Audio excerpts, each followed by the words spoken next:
Hi friends, welcome to Shrudi's Learning Square. നമ്മൾ ഇന്ന് പഠിക്കാൻ പോകുന്ന ടോപ്പിക് പ്രവൃത്തിയും ഊർജ്ജവുമാണ്. സയൻസ് ബാക്ക്ഗ്രൗണ്ട് ഇല്ലാത്ത ആൾക്കാർക്ക് കൂടി വേഗം മനസ്സിലാക്കി എടുക്കാൻ പറ്റുന്ന ഒരു ടോപ്പിക്കാണ് പ്രവൃത്തിയും ഊർജ്ജവും.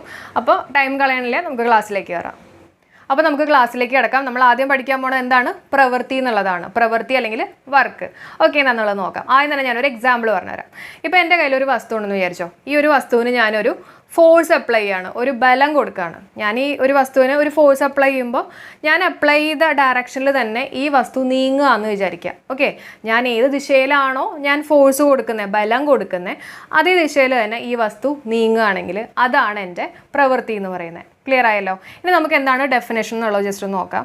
ഒരു വസ്തുവിൽ ബലം ഉപയോഗിക്കുന്നതിൻ്റെ ഫലമായി ആ വസ്തുവിന് ബലം ഉപയോഗിച്ച ദിശയിൽ ഉണ്ടാകുന്ന സ്ഥാനാന്തരത്തെയാണ് നമ്മൾ എന്ത് പറയുന്നത്? പ്രവൃത്തി എന്ന് പറയുന്നത്. ഓക്കെ, അപ്പോൾ ആദ്യം ഞാൻ പറഞ്ഞു ഒരു വസ്തു ഉണ്ട്, അതിനെ ഞാനൊരു ഫോഴ്സ് കൊടുത്തു, ഒരു ബലം കൊടുത്തു അല്ലേ, ഫോഴ്സ് കൊടുത്തു, ഒരു ബലം കൊടുത്തു. അപ്പോൾ ആ വസ്തു എന്ത് പറ്റി? ആ വസ്തു നീങ്ങി അല്ലേ. ഞാൻ ഏത് ദിശയിലാണോ ഫോഴ്സ് കൊടുത്തത് അതേ ദിശയിൽ ആ വസ്തു നീങ്ങി. അപ്പോൾ അതിനെയാണ് നമ്മളിവിടെ സ്ഥാനാന്തരം എന്ന് പറയുന്നത്. സ്ഥാനാന്തരം എന്ന് പറഞ്ഞു കഴിഞ്ഞാൽ ഡിസ്പ്ലേസ്മെൻ്റ് ആണ്. ഇംഗ്ലീഷിൽ നമ്മൾ എന്താ പറയുന്നത്? ഡിസ്പ്ലേസ്മെൻറ്റ്. അപ്പം ഞാനൊരു വസ്തുവിന് ഒരു ഫോഴ്സ് കൊടുത്തു കഴിഞ്ഞപ്പോൾ ആ വസ്തു നീങ്ങി. ആ നീങ്ങി എന്ന് പറയുന്നതാണ് നമ്മുടെ ഇവിടുത്തെ സ്ഥാനാന്തരം. ഇനി നമുക്ക് ഇതിൻ്റെ ഇക്വേഷൻ നോക്കാം. Work is equal to force into displacement ആണ്. ഫോഴ്സ് എന്ന് പറഞ്ഞു കഴിഞ്ഞാൽ ബലം, ഓക്കെ, ഇൻറ്റു ഡിസ്പ്ലേസ്മെൻറ്റ്. അപ്പോൾ പ്രവൃത്തിയിൽ ആലോചിക്കേണ്ട രണ്ട് കാര്യങ്ങളുണ്ട്. ഏതൊക്കെയാണ്? നമ്മളൊരു ബലവും കൊടുക്കണം, ആ ബലം കൊടുക്കുന്നതിൻ്റെ അതേ ദിശയിൽ തന്നെ ആ ഒരു വസ്തു നീങ്ങുകയും വേണം അല്ലേ. ആ നീങ്ങുന്നതിനെയാണ് നമ്മളിവിടെ എസ് എന്ന് കൊടുത്തിരിക്കുന്നത്, അതായത് ഡിസ്പ്ലേസ്മെൻറ്റ്. അപ്പോൾ work is equal to force into displacement, അല്ലെങ്കിൽ പ്രവൃത്തി ഇസ് ഈക്വൽ ടു ബലം ഇൻറ്റു സ്ഥാനാന്തരം. ഓക്കെ, അതിൻ്റെ കുറച്ചും കൂടെ എക്സാമ്പിൾസ് പറയുമ്പോൾ അത് നിങ്ങൾക്ക് പെർഫെക്റ്റ് ആയിട്ട് മനസ്സിലാവും കേട്ടോ. ഇനി നമുക്കറിയാം ഫോഴ്സിൻ്റെ യൂണിറ്റ് എന്താണ്? ഫോഴ്സ് നമുക്കറിയാം ന്യൂട്ടൺ ആണ്. അപ്പോൾ ഞാൻ ഫോഴ്സിൻ്റെ അവിടെ ന്യൂട്ടൺ എന്ന് എഴുതി, എൻ എഴുതി കേട്ടോ. ഇനി എസ് എന്ന് പറയുന്നത് എന്താ? ഡിസ്പ്ലേസ്മെൻ്റ് ആണ്. ഡിസ്പ്ലേസ്മെൻ്റ് എന്ന് പറഞ്ഞു കഴിഞ്ഞാൽ ഷോർട്ടസ്റ്റ് ഡിസ്റ്റൻസ്, ഏറ്റവും ചെറിയ ദൂരത്തിനെയാണ് നമ്മൾ എന്ത് പറയുന്നത്? ഡിസ്പ്ലേസ്മെൻറ്റ് അല്ലെങ്കിൽ സ്ഥാനാന്തരം എന്ന് പറയുന്നത്. ഞാൻ കുറച്ചും കൂടെ ഒന്ന് ക്ലിയർ ആയിട്ട് പറഞ്ഞുതരാം. അതായത് നമുക്ക് രണ്ട് ടേംസുകളുണ്ട്. ഒന്ന് ദൂരമുണ്ട്, ഒന്ന് സ്ഥാനാന്തരമുണ്ട്. അപ്പോൾ ദൂരത്തിൻ്റെയും സ്ഥാനാന്തരത്തിൻ്റെയും യൂണിറ്റ് സെയിം ആണ്, രണ്ടും മീറ്റേഴ്സ് ആണ്. പിന്നെ എന്താണ് അത് തമ്മിലുള്ള വ്യത്യാസം? സ്ഥാനാന്തരം എന്ന് പറഞ്ഞു കഴിഞ്ഞാൽ ഏറ്റവും ഷോർട്ടസ്റ്റ് ആയിട്ടുള്ള ദൂരം അല്ലെങ്കിൽ ഷോർട്ടസ്റ്റ് ഡിസ്റ്റൻസിനെയാണ് നമ്മൾ എന്ത് പറയുന്നത്? സ്ഥാനാന്തരം എന്ന് പറയുന്നത്. കുറച്ചും കൂടെ ക്ലിയർ ആയിട്ട് പറയുകയാണെങ്കിൽ, ഇപ്പം ഞാൻ എൻ്റെ വീട്ടിൽ നിന്ന് സ്കൂൾ വരെ പോയെന്ന് വിചാരിക്കുക. ഓക്കെ, വീട്ടിൽ നിന്ന് സ്കൂൾ വരെയുള്ള ഡിസ്റ്റൻസ് 1 കിലോമീറ്റർ ആണെന്ന് വിചാരിക്കുക. അപ്പോൾ ഞാൻ വീട്ടിൽ നിന്ന് സ്കൂൾ വരെ പോയി, എന്നിട്ട് സ്കൂളിൽ നിന്ന് തിരിച്ച് വീട്ടിലേക്ക് തന്നെ വന്നു. ഓക്കെ, അപ്പോൾ അങ്ങനെയാണെങ്കിൽ എൻ്റെ സ്ഥാനാന്തരം എന്ന് പറയുന്നത് 0 ആണ്. എങ്ങനെ കിട്ടി 0? ഞാൻ ഇവിടെ നിന്നോട്ട് സ്കൂൾ വരെ പോയി, അപ്പോൾ 1 കിലോമീറ്റർ ട്രാവൽ ചെയ്തു, തിരിച്ച് സ്കൂളിൽ നിന്ന് വീട്ടിലേക്ക് വന്നു, അപ്പോഴും 1 കിലോമീറ്റർ ട്രാവൽ ചെയ്തു. പക്ഷേ ശ്രദ്ധിക്കേണ്ടത് എന്താണ്? ഞാൻ ഇവിടെ നിന്ന് സ്കൂളിലേക്ക് പോയി കഴിഞ്ഞപ്പോൾ ഈ ഒരു ഡയറക്ഷനായിരുന്നു, തിരിച്ച് വന്നു കഴിഞ്ഞപ്പോൾ എന്തായി? ഡയറക്ഷൻ മാറി അല്ലേ, ദിശ മാറി, അപ്പോൾ ഓപ്പോസിറ്റായി. അപ്പോൾ അതുകൊണ്ടാണ് എനിക്ക് കിട്ടിയ സ്ഥാനാന്തരം 0 ആയി മാറിയത്. ക്ലിയർ ആവുന്നുണ്ടല്ലോ? ഞാൻ എവിടെ നിന്നാണോ സ്റ്റാർട്ട് ചെയ്തത് അവിടെ തന്നെ വന്ന് അവസാനിക്കുകയാണെങ്കിൽ എൻ്റെ സ്ഥാനാന്തരം എത്രയായിരിക്കും? 0 ആയിരിക്കും. ക്ലിയർ ആയല്ലോ? അതേസമയം ഡിസ്റ്റൻസ് എന്ന് പറഞ്ഞാൽ എന്താണ്? ദൂരം എത്രയായിരിക്കും? ഇവിടെ നിന്നോട്ട് സ്കൂൾ വരെ പോയി, അപ്പോൾ 1 കിലോമീറ്റർ ട്രാവൽ ചെയ്തു, തിരിച്ച് സ്കൂളിൽ നിന്ന് വീട്ടിലേക്ക് വന്നു, അപ്പോഴും 1 കിലോമീറ്റർ ട്രാവൽ ചെയ്തു. അപ്പോൾ എൻ്റെ ദൂരം എന്ന് പറയണത് 1 + 1 2 ആയിട്ട് കിട്ടും. അതേസമയം സ്ഥാനാന്തരം എത്രയാണ്? 0 ആണ്. സ്ഥാനാന്തരം പറഞ്ഞപ്പോൾ ജസ്റ്റ് ഒന്ന് പറഞ്ഞു പോയെന്ന് മാത്രമേ ഉള്ളൂ. അപ്പോൾ നമുക്ക് നോക്കാം. Work is equal to force into displacement, അതായത് പ്രവൃത്തി എന്ന് പറയുന്നത് ബലം ഇൻറ്റു സ്ഥാനാന്തരമാണ്. അപ്പോൾ സ്ഥാനാന്തരം മനസ്സിലായല്ലോ എന്താണെന്നുള്ളത്? അവിടെ ദിശയ്ക്ക് ഇമ്പോർട്ടൻസ് ഉണ്ട്. അപ്പോൾ ഇനി പോസിറ്റീവ് പ്രവൃത്തി എന്താണെന്നുള്ളത് ഞാൻ പറഞ്ഞുതരാം. സപ്പോസ് ഞാനൊരു കാറിൽ യാത്ര ചെയ്തുകൊണ്ടിരിക്കുക, പെട്ടെന്ന് കാറ് നിന്ന് പോയെന്ന് വിചാരിച്ചോ. അപ്പോൾ ഞാൻ കാറിൽ നിന്ന് പുറത്തിറങ്ങി, കാറ് ഉന്തുകയാണെന്ന് വിചാരിച്ചോ. അപ്പം ഞാൻ ഉന്തുന്ന അതേ ദിശയിലാണ് കാറ് നീങ്ങുന്നതെങ്കിൽ അതാണ് എൻ്റെ പോസിറ്റീവ് വർക്ക് അല്ലെങ്കിൽ പോസിറ്റീവ് പ്രവൃത്തി എന്ന് പറയുന്നത്. കാരണം ഞാൻ അപ്ലൈ ചെയ്യുന്ന ബലത്തിൻ്റെ അതേ ദിശയിലാണ് വണ്ടി നീങ്ങുന്നത്. ഓക്കെ, അപ്പോൾ അത് പോസിറ്റീവ് അല്ലേ. അപ്പോൾ അതുകൊണ്ട് നമ്മൾ അതിനെ പോസിറ്റീവ് പ്രവൃത്തി എന്ന് പറഞ്ഞു. ഇനി നമുക്ക് എന്താണ് നെഗറ്റീവ് പ്രവൃത്തി എന്നുള്ളത് നോക്കാം. ഇതേപോലെ തന്നെ ഈ ഒരു കാറ് നിന്നത് ഒരു സ്ലോപ്പിലാണെന്ന് വിചാരിക്കുക. ഓക്കെ, ഒരു സ്ലോപ്പിൽ വെച്ചിട്ട് കാറ് നിന്നു.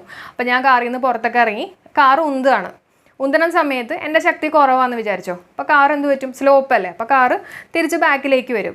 അപ്പം ഞാൻ അപ്ലൈ ചെയ്യുന്ന ദിശയിലായിരിക്കില്ല കാറ് വരുന്നത്, കാർ അതിൻ്റെ ഓപ്പോസിറ്റ് ദിശയിലായിരിക്കും വരുന്നത്. അപ്പോൾ അതാണ് എന്ത്? നെഗറ്റീവ് പ്രവൃത്തി എന്ന് പറയുന്നത്. അതായത് ഞാൻ കൊടുക്കുന്ന ബലത്തിൻ്റെ ഓപ്പോസിറ്റ് ദിശ അല്ലെങ്കിൽ എതിർ ദിശയിലാണ് കാറ് നീങ്ങണം കേട്ടോ, കാറ് നീങ്ങുന്നത്. അപ്പോൾ അതിനെയാണ് ഞാൻ എന്ത് പറയുന്നത്? നെഗറ്റീവ് പ്രവൃത്തി എന്ന് പറയുന്നത്. ക്ലിയർ ആണല്ലോ? ഇനി നമുക്ക് എന്താണ് സീറോ പ്രവൃത്തി എന്നുള്ളതും കൂടി നോക്കാം. സീറോ വർക്കിൻ്റെ ഒരു ഉദാഹരണം ആദ്യം പറഞ്ഞുതരാം. ഇതേപോലെ തന്നെ ഒരു കാറ് നിൽക്കുകയാണ്, ഞാൻ ഈ കാർ ഇങ്ങനെ ഉന്തിക്കൊണ്ടിരിക്കുകയാണ്, പക്ഷേ കാറിന് ഒരു വ്യത്യാസമില്ല, കാർ അങ്ങനെ തന്നെ നിൽക്കുക കേട്ടോ. ഞാൻ കൊടുക്കുന്ന ശക്തിയൊക്കെ ഭയങ്കര കുറവാണെന്ന് വിചാരിച്ചോ, അപ്പോൾ കാറ് നീങ്ങുന്നില്ല. ആ ഒരു എക്സാമ്പിളാണ് സീറോ പ്രവൃത്തി. എന്താ കാര്യം, അതെന്തുകൊണ്ടാണ് ഞാൻ സീറോ പറയാൻ കാര്യം? കാരണം നമുക്കറിയാം പ്രവൃത്തി എന്ന് പറയുന്നത് ഫോഴ്സ് ഇൻറ്റു ഡിസ്പ്ലേസ്മെൻറ്റ് അല്ലെങ്കിൽ സ്ഥാനാന്തരമാണ് അല്ലേ, ബലം ഇൻറ്റു സ്ഥാനാന്തരം. അപ്പം നീങ്ങണം, നീങ്ങിയില്ലെങ്കിൽ നമ്മൾ എത്ര ഫോഴ്സ് കൊടുത്തു കഴിഞ്ഞാലും അതിനെ നമുക്ക് പ്രവൃത്തി എന്ന് പറയാൻ പറ്റില്ല ഫിസിക്സിൽ. ഓക്കെ, ഫിസിക്സിൽ നമുക്കതിനെ പ്രവൃത്തി എന്ന് പറയാൻ പറ്റില്ല. അപ്പോൾ അതുകൊണ്ടാണ് പ്രവൃത്തി ഈ ഒരു കേസിൽ സീറോ ആയിട്ട് എടുക്കാൻ കാര്യം. അടുത്തൊരു എക്സാമ്പിളും കൂടി നോക്കാം. ഇപ്പോൾ ഒരു ചുമരുണ്ടെന്ന് വിചാരിക്കുക. ഈ ചുമര് ഞാനിങ്ങനെ ഉന്താണ്, ഞാനൊരു ബലം കൊടുക്കുകയാണ്, പക്ഷേ ചുമര് നീങ്ങുന്നില്ല, ചുമര് അതേപോലെ തന്നെ നിൽക്കുകയാണ്. അപ്പോൾ അത് സീറോ പ്രവൃത്തിയുടെ ഒരു എക്സാമ്പിളാണ്. എന്താ കാര്യം? കാരണം ഞാനൊരു ബലം കൊടുക്കുന്നുണ്ട്, പക്ഷെ അവിടെ ഡിസ്പ്ലേസ്മെൻറ്റ് ഉണ്ടാവുന്നില്ല അല്ലെങ്കിൽ സ്ഥാനാന്തരം ഉണ്ടാവുന്നില്ല കേട്ടോ. ഒരു ഒബ്ജക്റ്റ് നീങ്ങണം, എന്നാൽ മാത്രമേ അത് പ്രവൃത്തി എന്ന് നമുക്ക് ഫിസിക്സിൽ പറയാൻ പറ്റുള്ളൂ. അപ്പോൾ ഞാൻ കുറേ വേർത്ത് കുളിച്ചിട്ടൊന്നും കാര്യമില്ല. പ്രവൃത്തി ഉണ്ടാവണമെങ്കിൽ എന്ത് വേണം? അവിടെ ഒരു ഡിസ്പ്ലേസ്മെൻറ്റ് അല്ലെങ്കിൽ ഒരു സ്ഥാനാന്തരം വേണം. ക്ലിയർ ആയല്ലോ? അപ്പോൾ നമ്മൾ എന്തൊക്കെയാണ് പഠിച്ചത്? പ്രവൃത്തി പഠിച്ചു, പിന്നെ പ്രവൃത്തിയുടെ യൂണിറ്റ് പഠിച്ചു, എന്താണ്? Newton into metre. എങ്ങനെ കിട്ടിയെന്നുള്ള മനസ്സിലായില്ലേ? ഫോഴ്സ് ഇൻറ്റു ഡിസ്പ്ലേസ്മെൻ്റ് ആണ്. അപ്പോൾ ഫോഴ്സിൻ്റെ ന്യൂട്ടണും ഡിസ്പ്ലേസ്മെൻറ്റ് അല്ലെങ്കിൽ സ്ഥാനാന്തരത്തിൻ്റെ മീറ്റേഴ്സും ആണ്. അങ്ങനെയാണ് ന്യൂട്ടൺ മീറ്റർ കിട്ടിയത്. അപ്പോൾ ന്യൂട്ടൺ മീറ്ററിന് ഇക്വലൻ്റ് ആയിട്ടുള്ള യൂണിറ്റ് തന്നെയാണ് ജൂൾ എന്ന് പറയുന്നത് കേട്ടോ. അപ്പോൾ ന്യൂട്ടൺ മീറ്ററും ശരിയാണ്, ജൂൾ എന്ന് പറഞ്ഞാലും ശരിയാണ്. അപ്പോൾ വർക്കിൻ്റെ യൂണിറ്റ് എന്താണ്? ന്യൂട്ടൺ മീറ്റർ അഥവാ ജൂൾ. ഇനി നമുക്ക് ഊർജ്ജം എന്താണെന്നുള്ളത് നോക്കാം. അപ്പോൾ ഊർജ്ജം എന്ന് പറഞ്ഞു കഴിഞ്ഞാൽ എനർജിയാണ് കേട്ടോ, ഇംഗ്ലീഷിൽ പറയുമ്പോൾ എനർജിയാണ്. അപ്പോൾ പ്രവൃത്തി നമ്മൾ പഠിച്ചല്ലോ, പ്രവൃത്തി ചെയ്യാനുള്ള ഒരു വസ്തുവിൻ്റെ കഴിവിനെയാണ് നമ്മൾ എന്ത് പറയുന്നത്? ഊർജ്ജം എന്ന് പറയുന്നത്. ഓക്കെ, അതായത് വർക്ക് ചെയ്യാനുള്ള ഒരു വസ്തുവിൻ്റെ കഴിവിനെയാണ് നമ്മൾ എന്ത് പറയുന്നത്? എനർജി എന്ന് പറയുന്നത്. പക്ഷെ ഒരു കാര്യം നിങ്ങൾ ശ്രദ്ധിച്ചോ, ഈ വർക്കിൻ്റെയും എനർജിയുടെയൊക്കെ യൂണിറ്റ് സെയിം ആയിരിക്കും. വർക്ക് ചെയ്യാനുള്ള കഴിവ്, അതായത് പ്രവൃത്തി ചെയ്യാനുള്ള കഴിവിനെയാണ് നമ്മൾ പറയുന്നത് ഊർജ്ജം എന്ന് പറയുന്നത്. ഓക്കെ, അപ്പോൾ അത് ക്ലിയർ ആയല്ലോ. ഇനി ഊർജ്ജം എന്ന വാക്ക് ആദ്യമായി ഉപയോഗിച്ച ആരാണ്? തോമസ് യങ് ആണ്. ഓക്കെ, തോമസ് യങ് ആണ് ഊർജ്ജം എന്ന വാക്ക് ആദ്യമായിട്ട് ഉപയോഗിച്ചത്. അപ്പോൾ നമുക്കൊന്ന് ആലോചിക്കാൻ പറ്റും, യങ് അല്ലേ അല്ലേ, വലിയ പ്രായമൊന്നുമില്ലല്ലോ, യങ് അല്ലേ, അപ്പോൾ നല്ല ഊർജ്ജമായിരിക്കും, നല്ല എനർജി ആയിരിക്കും എന്നുള്ള രീതിയിൽ നമുക്ക് കണക്ട് ചെയ്യാം. ഓക്കെ, അപ്പോൾ തോമസ് യങ് ആണ് ഊർജ്ജം എന്നുള്ള വാക്ക് ആദ്യമായിട്ട് ഉപയോഗിച്ചത്. ഇനി നമുക്ക് ഇതിൻ്റെ യൂണിറ്റുകൾ നോക്കാം. നേരത്തെ ഞാൻ പറഞ്ഞു പ്രവൃത്തിയുടെയും ഊർജ്ജത്തിൻ്റെയും യൂണിറ്റ് എന്താണ്? സെയിം ആണ്. അതായത് വർക്കിൻ്റെയും എനർജിയുടെയും യൂണിറ്റ് എന്താണ്? സെയിം ആണ്. ഓക്കെ, അപ്പോൾ അങ്ങനെയാണെങ്കിൽ യൂണിറ്റ് എന്താണ്? നമ്മൾ നേരത്തെ പഠിച്ചു ജൂൾസ് ആണ് അല്ലേ. പ്രവൃത്തിയുടെ യൂണിറ്റ് ജൂൾസ് ആണ്, അപ്പോൾ ഊർജ്ജത്തിൻ്റെ യൂണിറ്റും ജൂൾ തന്നെയാണ്. ഇത് SI യൂണിറ്റ് ആണ് കേട്ടോ. CGS യൂണിറ്റ് എന്ന് ചോദിക്കുമ്പോൾ എർഗ്സ് ആണ്. എന്താണ്? CGS യൂണിറ്റ് എർഗ്സ് ആണ്. അത് രണ്ടും പഠിച്ചു വയ്ക്കുക, ചോദിക്കാറുണ്ട്. SI യൂണിറ്റ് എന്താണ്? ജൂൾസും.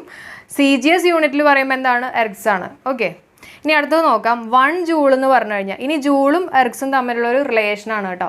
ഈ വാല്യൂസ് നിങ്ങൾ പഠിച്ചു വയ്ക്കണം. ഒരെണ്ണം പഠിച്ചാൽ മറ്റേ നമുക്ക് കിട്ടും.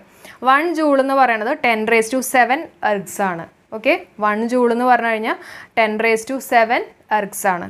അങ്ങനെയാണെങ്കിൽ 1 എർഗ് എന്ന് പറയുമ്പോൾ 10⁻⁻7 ജൂളാണ്. ജസ്റ്റ് അതിൻ്റെ ഓപ്പോസിറ്റ് വരും കേട്ടോ. ഇവിടെ ഒരു മുകളിൽ മൈനസ് വരും, ഇവിടെ പ്ലസ് ആയിരിക്കും. അപ്പോൾ ഏതെങ്കിലും ഒരെണ്ണം പഠിച്ചു വയ്ക്കുക, മറ്റേ അതിൻ്റെ ഓപ്പോസിറ്റ് ആണെന്നുള്ള രീതിയിൽ നമുക്ക് എടുക്കാം. അപ്പോൾ ഇനി അടുത്ത് നമുക്ക് പഠിക്കാം. ഊർജ്ജം രണ്ടായിട്ട് ഡിവൈഡ് ചെയ്തിട്ടുണ്ട്. ഏതൊക്കെയാണ്? ഒന്ന് സ്ഥിതികോർജ്ജം, ഒന്ന് ഗതികോർജ്ജം. സ്ഥിതികോർജ്ജത്തിൻ്റെ ഇക്വേഷനാണ് m×g×h. പഠിച്ചു വയ്ക്കുക കേട്ടോ, ചോദിക്കാറുള്ളതാണ്. സ്ഥിതികോർജ്ജത്തിൻ്റെ ഇക്വേഷൻ എന്താണ്?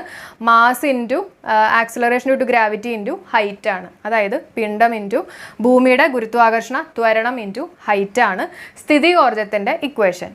ഓക്കെ, അതേപോലെ തന്നെ അതിൻ്റെ ഒരു എക്സാമ്പിളാണ് ജലസംഭരണിയിൽ ശേഖരിച്ച് വെച്ചിരിക്കുന്ന ജലമാണ് ഇതിൻ്റെ ഒരു എക്സാമ്പിൾ. ഇതെന്ത് മനസ്സിലായി? അതായത് ഒരു പെർട്ടിക്കുലർ പൊസിഷൻ കാരണം ഉണ്ടാവുന്ന ഊർജ്ജമാണ് സ്ഥിതികോർജ്ജം കേട്ടോ. ഒരു പെർട്ടിക്കുലർ പൊസിഷൻ കാരണം ഉണ്ടാവുന്ന ഊർജ്ജമാണ് എന്ത്? സ്ഥിതികോർജ്ജം. ഇപ്പോൾ ഒരു ബുക്ക് ഞാനൊരു പെർട്ടിക്കുലർ ഹൈറ്റിൽ കൊണ്ടുപോയി വെച്ചു എന്ന് വിചാരിച്ചോ, അപ്പോൾ അവിടെ ഉണ്ടാവുന്ന ഊർജ്ജം എന്താണ്? ഊർജ്ജമാണ്. എങ്ങനെയാണ് മനസ്സിലായത്? ഒരു പെർട്ടിക്കുലർ ഹൈറ്റ് ഉണ്ട് അല്ലേ. അപ്പോൾ ഇവിടെ ഹൈറ്റ് ഉണ്ടല്ലോ, mg×h അല്ലേ. അപ്പോൾ അവിടെ ഉണ്ടാവുന്നത് സ്ഥിതികോർജ്ജമാണ്. അതിൻ്റെ സ്ഥാനം കാരണം അല്ലെങ്കിൽ അതിൻ്റെ പൊസിഷൻ കാരണം ഉണ്ടാവുന്നതാണ് സ്ഥിതികോർജ്ജം. ക്ലിയർ ആയല്ലോ? ഇനി അടുത്തത് ഗതികോർജ്ജമാണ്. ഗതികോർജ്ജം എന്ന് പറഞ്ഞു കഴിഞ്ഞാൽ അതിൻ്റെ പൊസിഷൻ കാരണമല്ല, പക്ഷേ അതിൻ്റെ വെലോസിറ്റി കാരണം, അതിൻ്റെ പ്രവേഗം കാരണം ഉണ്ടാവുന്ന ഊർജ്ജമാണ് എന്ത്? ഗതികോർജ്ജം.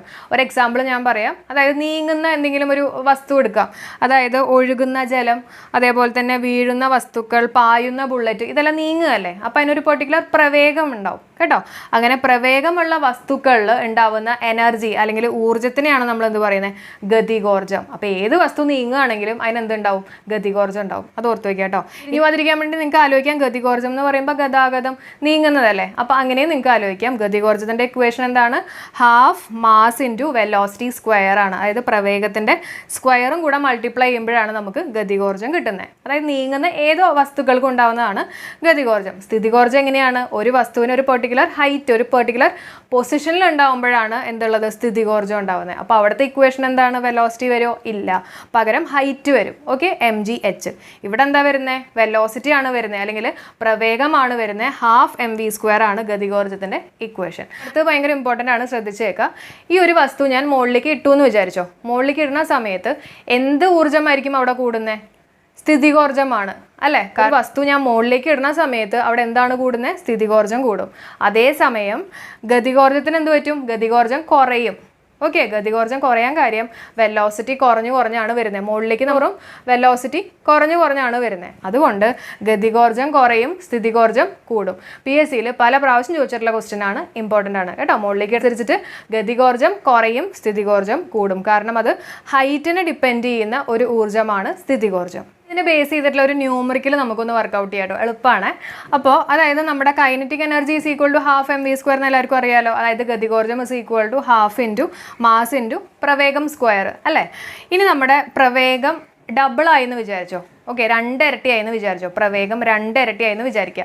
അങ്ങനെ പ്രവേഗം 2 ഇരട്ടിയാവുമ്പോൾ നമ്മുടെ ഗതികോർജ്ജത്തിന് എന്ത് സംഭവിക്കും എന്നുള്ളതാണ് ക്വസ്റ്റ്യൻ. ഓക്കെ, ഇത് ചോദിക്കാൻ ചാൻസ് ഉള്ള ഒരു ക്വസ്റ്റ്യൻ ആണ്. അപ്പോൾ ശ്രദ്ധിക്കുക, നമ്മൾ ഹാഫ് mv², ഈ പ്രവേഗം 2 ഇരട്ടിയായല്ലോ, അപ്പോൾ എനിക്ക് 2v എന്ന് എഴുതാമല്ലോ, 2 ഇരട്ടിയല്ലേ. അപ്പോൾ ഞാനിവിടെ ഹാഫ് m, ഇവിടെ വിയുടെ സ്ഥാനത്ത് 2v എന്ന് എഴുതിയിട്ട് പിന്നെ മുകളിലൊരു സ്ക്വയർ ഉള്ളതുകൊണ്ട് ഞാനിവിടെയും ഒരു സ്ക്വയർ ഇട്ടു. ഓക്കെ, അപ്പോൾ half m 2v the whole square ആണ്. അപ്പോൾ 2 സ്ക്വയറും ചെയ്യണം, v സ്ക്വയറും ചെയ്യണം. അപ്പോൾ 4v² എന്ന് പറഞ്ഞിട്ട് കിട്ടി. ഇത്രയും ക്ലിയർ ആയല്ലോ. ഇനി എന്താ ചെയ്യണ്ടേ, ഇനി നമുക്കറിയാം ഹാഫ് mv² എന്ന് പറഞ്ഞാൽ ഈ 4നെ ഒന്ന് മാറ്റിക്കോളൂ കേട്ടോ. 4നെ ഞാൻ മാറ്റി, ബാക്കി ഹാഫ് mv² എന്ന് പറഞ്ഞു കഴിഞ്ഞാൽ നമ്മുടെ കൈനറ്റിക് എനർജി അല്ലേ. അപ്പോൾ ഞാനിവിടെ ഹാഫ് mv²ൻ്റെ സ്ഥാനത്ത് കൈനറ്റിക് എനർജി എന്ന് പറഞ്ഞിട്ട് എഴുതി വെച്ചു. ആണല്ലോ, നമ്മൾ തുടങ്ങിയത് അത് വെച്ചിട്ടല്ലേ. അപ്പോൾ ഇവിടെ 4 കൈനറ്റിക് എനർജി എന്ന് പറഞ്ഞിട്ട് കിട്ടി. അതാണ് നമ്മുടെ പുതിയ കൈനറ്റിക് എനർജി. ഓക്കെ, അപ്പോൾ പുതിയ കൈനറ്റിക് എനർജി കാണിക്കാനാണ് ഞാൻ കൈനറ്റിക് എനർജി ഡാഷ് ഇട്ട് വെച്ചിരിക്കുന്നത്. പുതിയ kinetic energy is equal to ഇതേപോലെ തന്നെ വെലോസിറ്റിയുടെ സ്ഥാനത്ത്, അതായത് പ്രവേഗത്തിൻ്റെ സ്ഥാനത്ത് ഡബിൾ ആക്കി ഇട്ട് കഴിയുമ്പോൾ നമുക്ക് എത്ര കിട്ടും, 4 ടൈംസ് മുമ്പത്തെ കൈനറ്റിക് എനർജി എന്ന് പറഞ്ഞിട്ട് കിട്ടും. അപ്പോൾ പ്രവേഗം ഡബിൾ ആയി കഴിയുമ്പോൾ നമ്മുടെ കൈനറ്റിക് എനർജിക്ക് എന്ത് പറ്റും, കൈനറ്റിക് എനർജി 4 മടങ്ങായിട്ട് വർദ്ധിക്കും. ഇമ്പോർട്ടൻ്റ് ആണ് കേട്ടോ. ഇനിയിപ്പോൾ സപ്പോസ് വെലോസിറ്റി 3 ഇരട്ടി എന്ന് പറയുകയാണെങ്കിൽ എന്ത് ചെയ്യും, ഈ വെലോസിറ്റിയുടെ സ്ഥാനത്ത് നമ്മൾ 3v എന്ന് കൊടുക്കും. അപ്പോൾ 3നെ സ്ക്വയർ ചെയ്യുക, vനെ സ്ക്വയർ ചെയ്യുക, അപ്പോൾ എത്ര കിട്ടും, 9v². അപ്പോൾ 9നെ പുറത്തേക്ക് എടുത്തിട്ട് ഹാഫ് mv² എന്ന് കൊടുത്തു കഴിയുമ്പോഴേക്കും 9 മടങ്ങായിട്ട് കിട്ടും. മനസ്സിലാവുന്നുണ്ടല്ലോ. അടുത്ത് നമുക്ക് ഊർജ്ജ സംരക്ഷണ നിയമം എന്താണെന്നുള്ളത് നോക്കാം. അതായത് ലോ ഓഫ് കൺസർവേഷൻ ഓഫ് എനർജിയാണ്. ഊർജ്ജം നമുക്ക് നിർമ്മിക്കാനോ അതേപോലെ തന്നെ നശിപ്പിക്കാനോ പറ്റില്ല, സാധിക്കില്ല. അതായത് ഒരു രൂപത്തിൽ നിന്ന് വേറൊരു രൂപത്തിലേക്ക് നമുക്ക് മാറ്റാൻ പറ്റും. അതേപോലെ തന്നെ ഊർജ്ജ സംരക്ഷണ നിയമം ആവിഷ്കരിച്ചവരാണ് ആൽബർട്ട് ഐൻസ്റ്റീൻ. ഓർത്ത് വയ്ക്കുക കേട്ടോ, ഊർജ്ജ സംരക്ഷണ നിയമം ആവിഷ്കരിച്ചത് ആൽബർട്ട് ഐൻസ്റ്റീൻ ആണ്. അതേസമയം ഊർജ്ജം എന്ന വാക്ക് ആദ്യമായിട്ട് ഉപയോഗിച്ചവരാണ് തോമസ് യങ്. ഇനി അടുത്തത് നോക്കാം, പവറാണ്. പവർ എന്ന് പറഞ്ഞു കഴിഞ്ഞാൽ പ്രവൃത്തിയുടെ നിരക്കിനെയാണ് നമ്മൾ എന്ത് പറയുന്നത്, പവർ എന്ന് പറയുന്നത്. എന്താണ് പ്രവൃത്തിയുടെ നിരക്ക് എന്ന് പറഞ്ഞു കഴിഞ്ഞാൽ, നിരക്ക് എന്ന് പറഞ്ഞു കഴിഞ്ഞാൽ ബൈ ടൈമാണ്. ഓക്കെ, അതായത് പവർ ഇസ് ഈക്വൽ ടു പ്രവൃത്തി ബൈ സമയം എന്നാണ് കൊടുത്തിട്ടുള്ളത്. പവർ ഇസ് ഈക്വൽ ടു പ്രവൃത്തി ബൈ സമയം. ഒന്ന് ആലോചിച്ച് നോക്കി, നമുക്ക് നല്ല പവറാന്ന് പറയുകയാണെങ്കിൽ നമ്മൾ ചെറിയ അല്ലെങ്കിൽ ചുരുങ്ങിയ സമയം കൊണ്ട് കൂടുതൽ പ്രവൃത്തി ചെയ്യുമ്പോഴല്ലേ നമ്മുടെ പവർ കൂടുതലാണെന്ന് പറയുന്നത് അല്ലേ. അപ്പോൾ സമയം കുറവും അതുപോലെ തന്നെ കൂടുതൽ പ്രവൃത്തിയും ചെയ്യുകയാണെങ്കിൽ നമ്മുടെ പവർ കൂടുതലാണ്. അപ്പോൾ സമയവും പവറും വിപരീത അനുപാതത്തിലാണ് കേട്ടോ. കാരണം ഒരെണ്ണം താഴെയും ഒരെണ്ണം മുകളിലും അല്ലേ. അപ്പോൾ വിപരീത അനുപാതത്തിലാണ്. ചെറിയ സമയം കൊണ്ട് കൂടുതൽ പ്രവൃത്തി ചെയ്യുകയാണെങ്കിൽ നമ്മുടെ പവർ കൂടുതലായിരിക്കും. ഇനി അതിൻ്റെ യൂണിറ്റ് നമുക്ക് നോക്കാം. പ്രവൃത്തിയുടെ യൂണിറ്റ് നമുക്കറിയാലോ, എന്താണ്, ജൂളാണെന്നറിയാം. ഇനി സമയത്തിൻ്റെ യൂണിറ്റ് എന്താണ്, സെക്കൻഡും ആണെന്ന് അറിയാം. അപ്പോൾ ഇങ്ങനെ പഠിച്ചാൽ മതി. നമുക്ക് ഈ ഒരു ഇക്വേഷൻ അറിയെങ്കിൽ നിങ്ങൾക്ക് ഈ ഒരു ഫോമുലയൊക്കെ കണ്ടുപിടിക്കാൻ പറ്റും. പ്രവൃത്തിയുടെ എന്താണ്, ജൂൾസ് ആണ്. സമയത്തിൻ്റെ എന്താണ്, ബൈ സെക്കൻഡ് ആണ്. അപ്പോൾ ജൂൾസ് പെർ സെക്കൻഡ് ആണ് പവറിൻ്റെ യൂണിറ്റ്. ജൂൾസ് പെർ സെക്കൻഡ് അല്ലെങ്കിൽ വാട്ടാണ് പവറിൻ്റെ യൂണിറ്റ്. പഠിച്ചല്ലോ. അടുത്ത് നോക്കാം, 1 kW എന്ന് പറഞ്ഞു കഴിഞ്ഞാൽ 10⁻³ വാട്ട്. 10⁻³ എന്ന് പറഞ്ഞു കഴിഞ്ഞാൽ 3 zeros കേട്ടോ. 1000 വാട്ടാണ് 1 കിലോവാട്ട്. നമ്മൾ 1 kilometre is equal to 1000 metres എന്നൊക്കെ പറയില്ലേ, അതേപോലെ തന്നെ കേട്ടോ. 1 kilowatt is equal to 10⁻³ watt അല്ലെങ്കിൽ 1000 വാട്ട്സ്. ഇനി 1 മെഗാവാട്ട് ആണെങ്കിൽ 6 ആണ്. Okay, 1 megawatt is equal to 10⁻6 watts. അതേപോലെ തന്നെ 1 ഹോഴ്സ് പവർ, അതായത് കുതിരശക്തി, 1 horse power is equal to 746 watt. ഇത് പല പ്രാവശ്യം PSCയിൽ ചോദിച്ചിട്ടുള്ളതാണ്. അതായത് കുതിരശക്തി എന്ന് പറഞ്ഞിട്ടാണ്, കുതിരശക്തി ഈസ് ഈക്വൽ ടു 746 വാട്ട്. അപ്പോൾ ഓപ്ഷനിൽ വരുന്നത് 746 വരാറുണ്ട്, 764 വരാറുണ്ട്.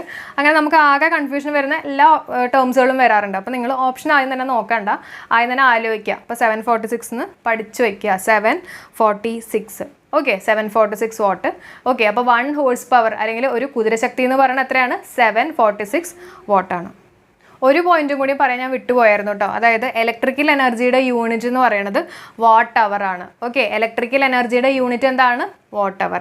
സാധാരണ എനർജി ആണെങ്കിൽ ജൂൾസ് ആണ്. ഇലക്ട്രിക്കൽ എനർജിയുടെ യൂണിറ്റ് എന്ന് പറയുന്നത് വാട്ട് അവർ ആണ്. ഓക്കെ, അതേപോലെ തന്നെ 1 വാട്ട് അവർ എന്ന് പറയുന്നത് 3600 ജൂൾസ് ആണ്.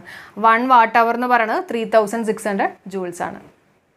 അപ്പോൾ ഇന്നത്തെ ക്ലാസ് നമ്മൾ ഇവിടെ വെച്ച് വൈൻഡ് അപ്പ് ചെയ്യാണ്. പ്രവൃത്തിയും ഊർജ്ജവും എന്ന് പറഞ്ഞുള്ള കൺസെപ്റ്റ് നിങ്ങൾക്ക് കിട്ടിയെന്ന് പ്രതീക്ഷിക്കുന്നു. ക്ലാസ് ഇഷ്ടപ്പെട്ടിട്ടുണ്ടെങ്കിൽ തീർച്ചയായും ലൈക്ക് ചെയ്യുക. അതേപോലെ തന്നെ നിങ്ങളുടെ നിർദ്ദേശങ്ങളൊക്കെ ഒന്ന് കമൻറ്റ് ചെയ്യുക. സബ്സ്ക്രൈബ് ചെയ്യാതെ കാണുന്ന ആൾക്കാരാണെങ്കിൽ സബ്സ്ക്രൈബ് ചെയ്യുക. അപ്പോൾ നമുക്ക് നെക്സ്റ്റ് വീഡിയോയിൽ കാണാം. Till then bye.